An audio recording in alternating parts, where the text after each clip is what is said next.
안녕하세요. 엔타임 강사 강현입니다. 오늘 센터 특강 네 번째 시간으로 하나님 아버지의 모습에 대해서 같이 살펴보도록 하겠습니다.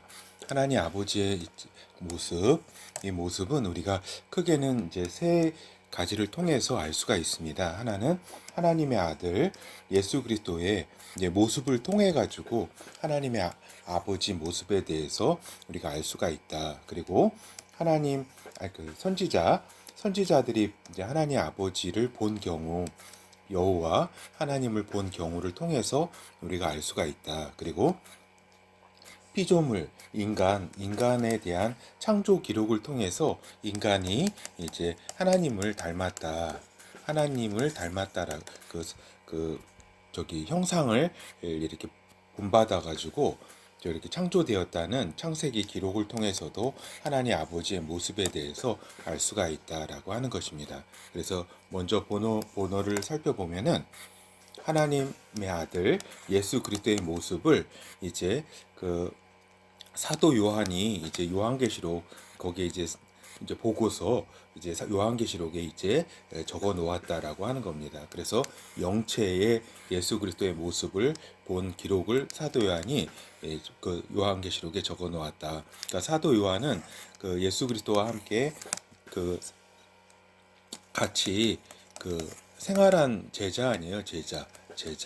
근데 이제 그 예수 그리스도의 그 요 땅에 있을 때의 모습도 보았고 또 영체로 나타나신 예수 그리스도의 그 모습을 본 것이다라고 하는 것입니다. 그렇죠. 그래서 요한계시록 그 1장 12절에서 16절 몸을 돌이켜 나더러 말한 음성을 알아보려고 하여 돌이킬 때에 7 금촛대를 보았는데 촛대 사이에 인자 같은 이가 그러니까 여기 사람 같은 이가 발에 끌리는 옷을 입고 가슴에 금띠를 띠고 그러니까 발과 가슴 그 머리와 털의 희기가 흰 양털 같고 눈 같으며 그의 눈은 불꽃 같고 그의 발은 풀무에 단련한 빛난 주석 같고 그의 음성은 맑은 물소리와 같으며 그 오른손에 7별이 있고 그 입에서 좌우에 날선 검이 나오고 그 얼굴은 해가 힘있게 비치는 것 같더라. 그래서 그 입에서 좌우에 날선 검이 이렇게 나오는 모습을 봤잖아요. 그래서 이거는 이제 영체이신 예수 그리스도를 이제 본 거예요. 그래서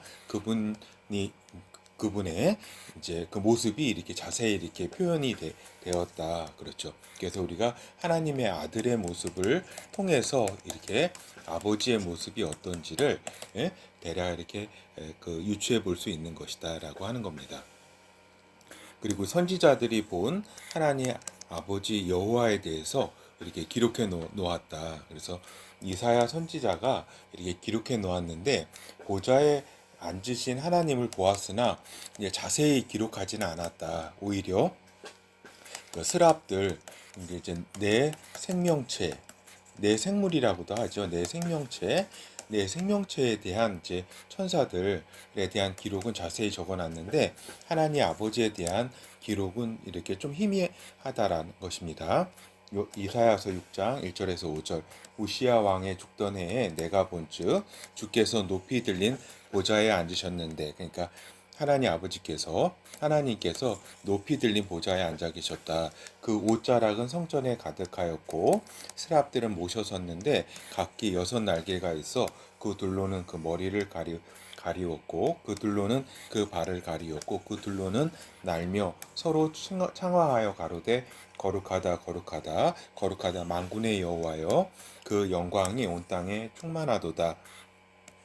이같이 창화하는 자의 소리로 인하여 문지방의 터가 요동하며 집의 연기가 충만한지라. 그때에 내가 말하되 화로다 나여 망하게 되었도다. 나는 입술이 부정한 사람이요 입술이 부정한 백성 중에 거하면서 만군의 여호와이신 왕을 배웠음이로다.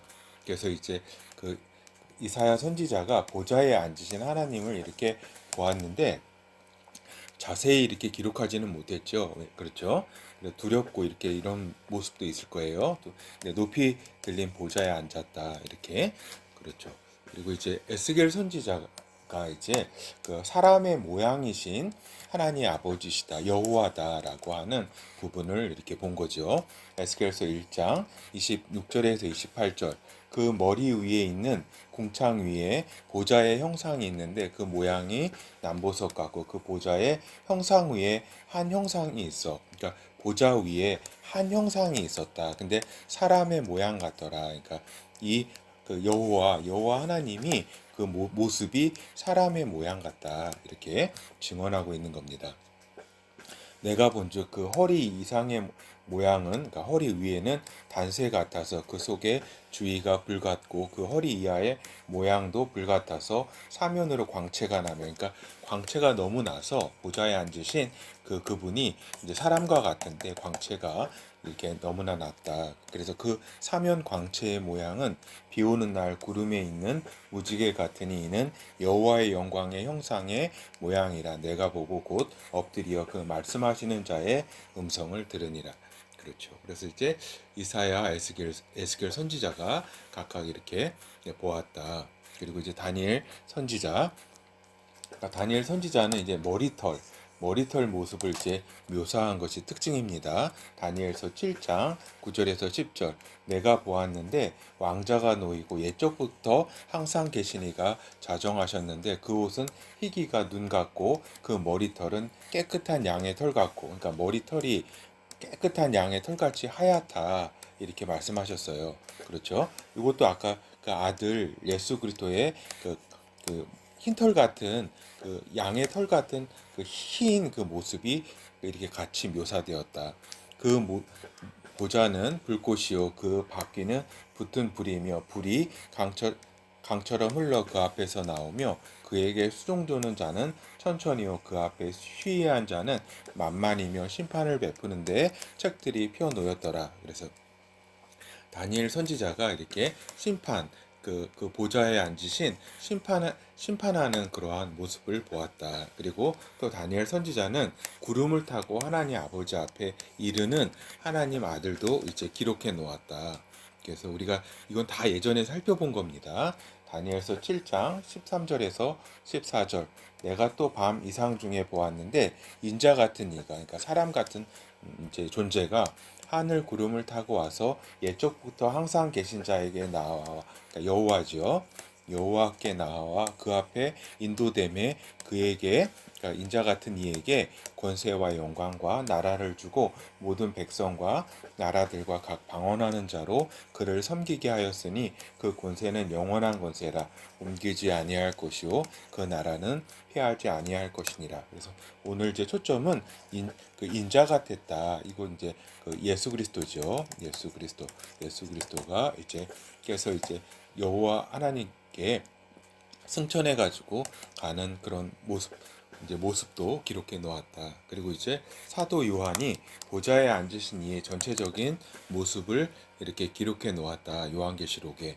근데 그리고 이제 책 두루마리를 아들 어린 양에게 주는 이제 모습을 묘사해 놓았다. 거기에 이제 오른손으로 이렇게 책을 가지시고 두루마리를 가지시고 또 오른손으로 이렇게 주시는 그거를 기록해 놓았다라고 하는 겁니다. 요한계시록 4장 2절에서 3절. 내가 곧 성령에 감동하였더니 보라 하늘에 보좌를 베풀었고 그 보좌 위에 앉으신 이가 있는데 그 앉으신 이의 모양이 벽옥과 홍보석 같고 또 무지개가 있어 보좌에 둘렀는데 그 모양이 녹보석 같더라. 그러니까 보좌에 앉으시니 이제 그 모습을 보는데 너무 이제 빛이 나고 여기 무지개 같은 빛 이런 건 이제 에스겔하고 이제 표현이 좀 비슷하다라고 하는 겁니다. 근데 요한계시록 5장 1절 내가 보매 보좌에 앉으신 이의 이제 오른손에 책이 있었다. 오른손 이제 우리가 이제 오른손이 있으면 또 왼손도 계실 거 아니에요. 그렇죠? 그러니까 사람의 모양 같더라 하는 그 에스겔 선지자의 그 기록과 저기 그 이사야서에서 보는 그러한 이제 모습하고 이제 그 맥을 같이 한다라고 하는 겁니다. 안팎으로 섰고 책이 일곱 인으로 봉하였더라. 그렇죠. 그래서 이제 요한계시록 5장 7절 어린 양이 나와서, 그러니까 예수 그리스도죠. 보좌에 앉으신 이의 이제 오른손에서 책을 취하시니라. 그러니까 보좌에 앉으신 이는 이제 형상을 하고 계시다. 그리고 머리털도 우리가 그러니까 머리털도 하얗게 그런 그 모습과 그 다음에 여기 오른손도 이렇게 책을 가지시니 보좌에 앉고 빛이 나시느니 이러한 이제 형상을 가지고 계시다라고 하는 모습을 그러니까 영체를 가지고 계시다. 근데 그 영체가 그 에스겔 선지자가 기록한 것처럼 사람의 그리고 이제 다니엘 선지자가 본 것처럼 옛적부터 계시니 그는 사람의 인자 같으니 사람의 모습을 하고 계셨다. 그러니까 하나님 아버지께서 영체로 아들 예수 그리스도도 그렇고 아버지도 그렇고 이제 그 형상이 사람과 같았다 이렇게 기록을 하고 있습니다. 그리고 하나님께서 인간을 또 이제 창조함에 있어서 하나님의 형상으로 창조하셨다고 이제 그 모세가 이제 기록해 놓은 창세기가 있다. 그러니까 당연한 것이 하나님의 아들 또 하나님의 아들들이 태어나는 통로가 어디예요? 인간을 통해서 태어나게 되잖아요. 그렇죠? 인간이라는 그 피조물을 통해 가지고 이제 그 태어나는데 물론 이제 하나님의 그 아들 예수 그리스도는 그 저기죠 완전한 육체 그러니까 마리아로부터 그 다음에 성령으로 영으로는 성령으로 이렇게 태어나고 또 그 하나님의 아들들은 뭐라 그럴까 그 인간으로 태어났다가 성령으로 낳은 바 됐잖아요. 그러니까 약간 요 차이는 조금 있습니다. 아들과 아들들은 근데 이제 태어나는 통로잖아요, 인간이. 그래서 인간의 형상을 이렇게 하나님께서 형상대로 창조하는 것은 당연하다라고 하는 겁니다. 그래서 하나님 아버지께서 자신의 인간을 이제 창조를 하시는데 피조물로 그 인간을 통해서 하나님의 아들과 하나님의 아들들이 태어나는 통로기 때문에 인간의 형상을 이렇게 자신의 형상을 닮아 가지고 그 형상대로 창조하셨다라고 하는 것입니다. 그래서 창세기 1장 26절에서 28절 보면은 하나님이 가라사대 우리의 형상을 따라 우리의 모양대로 우리가 사람을 만들고 그로 바다의 고기와 공중의 새와 육축과 온 땅과 땅에 기는 모든 것을 다스리자 하자 하시고 하나님이 자기 형상 곧 하나님의 형상대로 사람을 창조하시되 남자와 여자를 창조하시고 하나님이 그들에게 복을 주시며 그들에게 이르시되 생육하고 번성하여 땅에 충만하라 땅을 정복하라 바다의 고기와 공중의 새와 땅에 움직이는 모든 생물을 다스리라 하시니라. 그렇죠. 그래서 분명히 자기 형상 하나님이 자기 형상 곧 하나님의 형상대로 사람을 창조했다라고 분명히 기록하고 있습니다. 그런데 이제 하나님의 형상을 여기에서의 형상을 모습이 아닌 그냥 성품으로 해석하는 경우가 좀 대부분이다라고 하는 겁니다. 알겠죠? 그거는 그런데 그렇지가 않다. 하나님은 인간은 하나님의 모습뿐만 아니라 이제 겉모습뿐만 아니라 이제 성품도 하나님을 닮도록 창조되었다. 그러니까 성품뿐만 아니라 그 모습도 하나님이 자신의 형상대로 이렇게 인간을 창조하신 것이다라고 하는 것입니다. 그렇죠? 그래서 이제 하나님의 이제 형상과 이제 관련해 가지고 이제 대표적으로 이제 그 이해 부족한 사례를 좀 그 말씀드려 보도록 하겠습니다. 그러니까 하나님 아버지는 형상, 모습이 없는 존재라고 하는 것은 오해다라고 하는 겁니다. 그러니까 이해 부족이다. 그러니까 하나님께서 형상이 없는 존재다. 아버지께서 이렇게 이해를 이제 기독교 역사 가운데 오랜 기간 동안 이렇게 이해를 해왔다. 그러니까 그거는 어디서 기인하냐면 하나님께서 무소부재의 존재다라고 하는 것에 대한 오해다. 그러니까 물론 하나님이 존재하시지 않는 곳은 없다. 무소부재하시지만은 그분께서 영의 세계의 보좌에 앉은 영체로 계시면서 성령으로 계시잖아요. 그분의 영체잖아요. 성령으로 계시면서 성령으로 또 모든 세계 만물을 모든 걸 다 이렇게 보시고 모든 것에 이렇게 존재하실 수 있다라고 성령으로 가능하신 분이다. 그리고 요 이 영의 세계, 모든 영의 세계에 그분의 모든 충만함이 다 이렇게 있는 것이다. 그래서 단지 영의 세계의 일부인 물질의 세계는 너무 작은 세계죠. 그래서 여기에 대한 이제 오해가 있었다. 그러니까 하나님이 일정한 한 형상으로 있으면 무소부재를 어떻게 가능한가 하는 그러한 오해로부터 비롯된 측면이 많이 있다라고 하는 겁니다. 그래서 물질의 세계와 영의 세계에 대한 좀 많은 이해 부족으로 인해서 이제 하나님 아버지께서 형상이 없는 존재라고 하는 것이 기독교 역사에 있어서 많이 이렇게 뭐라고 할까 주장되어 왔다라고 하는 겁니다. 근데 그것은 이해 부족의 다름 아니다라고 하는 것입니다. 그리고 이제 여기에 있어서 이제 양태론에 대해서 제가 잠깐 말씀드리도록 할게요. 양태론은 이제 문제가 있는 겁니다. 문제가 있는 겁니다. 그러니까 뭐냐면은 하나님의 본질을 적절히 이해하는 것이 아니다. 양태론이. 그래서 이제 양태론은 것은 이제 하나의 이제 양태론 1이라고 할 때는 이제 어떤 것이 있냐면 한 존재, 한 인격이 여러 역할에 따른 다양한 모습으로 나타난다. 이것이 양태론이에요. 한 인격, 한 존재가 상황에 맞게 또는 이제 여러 역할로 나타난다라고 하는 겁니다.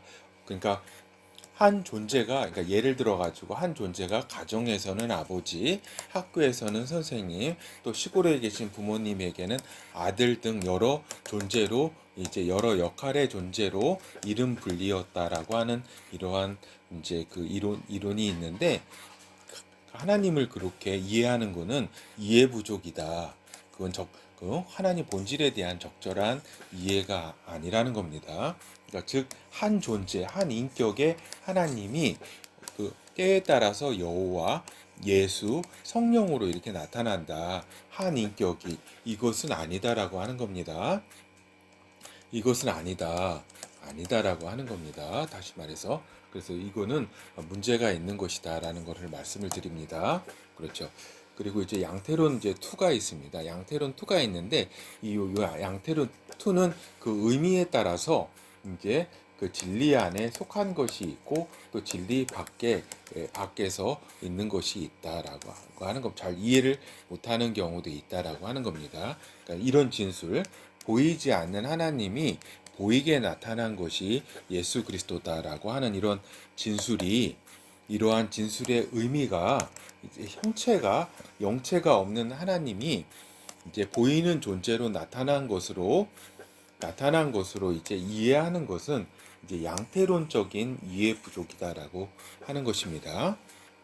그런데 위 진술이 이제 영의 세계를 볼 수 없는 인간 가운데 이제 보이는 존재로 나타나신 예수 그리스도다라는 의미로 쓰였다면 문제는 없다라고 하는 겁니다. 왜냐하면은 우리가 물질 세계에 있고 또 하나님은 보이지 않는 세계의 영의 세계에 계시잖아요. 그렇죠? 그래서 하나님께서 이제 영의 세계를 우리 인간들이 볼 수 없기 때문에 인간 가운데 보이는 존재로 예수 그리스도께서 나타나셨다라고 이제 요 의미가 이렇게 쓰였다면은 문제는 없다. 진리 안에 있는 진술이다라고 하는 겁니다. 그런데 요 의미가 이제 하나님께서 이제 보이지 않는다는 의미가 이제 형체가 없다, 영체가 없는 하나님이 그 하나님이신데 보이는 존재는 예수 그리스도뿐이다라고 하는 그러한 나타나신 그 뿐이다. 형체를 가지신 분은 예수 그리스도다라고 하고 이해를 하고 이제 그 아버지와 아들을 같은 존재로 이해하는 경우가 있다. 아버지와 아들을 이렇게 인격적으로 이제 구분이 되는데 이거를 인격적으로 구분을 하지 않고 한 존재로 하나의 인격으로 이렇게 이해하는 경우는 이거는 양태론적인 그 이론이다. 이거는 문제가 있는 것이다라는 것입니다. 그렇죠. 그래서 이제 그 많은 경우에 신본질적 론에 대한 이해가 양태론 투 방금 살펴본 투의 이해 부족을 이제 보인다라고 하는 겁니다. 그렇죠. 여기에 대해서 이제 왜 이렇게 양태론 투로 이렇게 보게 되느냐라고 할 때 이제 예수님께서 이랬잖아요. 나를 본 자는 이제 그 아버지를 본 것이다고 이제 예수님께서 이렇게 말씀을 하셨어요. 이때 왜 이런 말씀을 하셨냐면 이제 아버지를 보여달라는 이제 제자 앞에서 이제 제자 중 하나가 이제 예수님 그 아버지를 이제 보여주소서 했잖아요. 그랬더니 예수님께서 너가 나와 그렇게 생활하지 않았느냐? 나를 본 자는 아버지를 본 것이다. 라고 말씀하셨잖아요. 그래서 예수님께서 하신 말씀이다. 그러니까 이 말씀이 곧 이제 이 말씀이 아들이 곧 아버지라는 말씀이 아니다. 라는 겁니다. 그러니까 성령과 그 성령으로 인해서 아버지와 함께 하시잖아요. 아들께서. 근데 아버지를 보여달라는 거 아니에요, 제자가. 근데 아버지를 당장 지금은 어떻게 이렇게 보여줘요? 답답하잖아요.